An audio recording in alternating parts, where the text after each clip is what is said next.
You're wrong about the Sykkuno situation. It was between two consenting adults. You can't be mad at two consenting adults. I don't understand why you're upset. Okay, so consent, right, is not a magic word you say before you do something with somebody, and then anything that follows becomes pure and untouchable.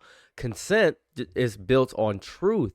And the moment you remove truth, you hollow out the entire thing until it becomes something else entirely. If someone, let's say, for example, not saying Sykkuno has this, but let's say someone has, let's say, a viral STI, something of that variety. Maybe it's AIDS, right? Something like that. And chooses to hide that while being with another person. The other person never agreed to get that disease. They never agreed to get that infection. They never agreed to that risk. They never agreed to have their body placed in a situation they were not informed about. I'll do a better example, easier. Let's say you were going to be paid $100 for mowing a lawn, and then you mowed the lawn and then didn't get paid the $100.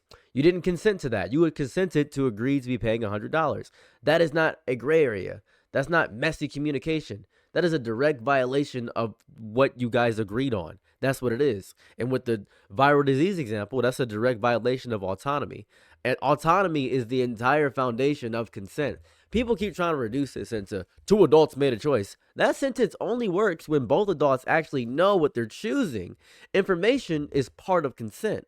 It breathes inside of it, lives inside it. Without it, you are manufacturing a false agreement that never existed. So he cheated.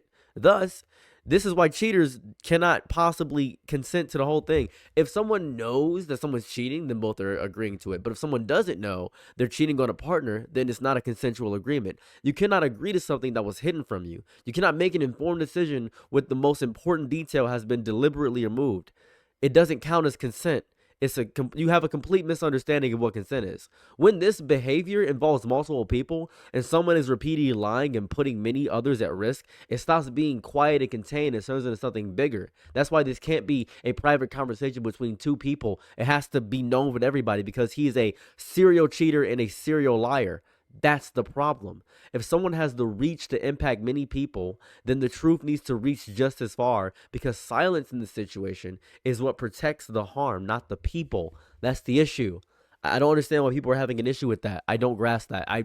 I feel as though people are willingly being ignorant about this, and it's near baffling. It's near baffling. Thank you for subscribing, though. Thanks for the sub. Appreciate the sub. Welcome to the community. Not sure if you're willing to have your mind changed on things, but I'm happy you're here. Pleasure to see you.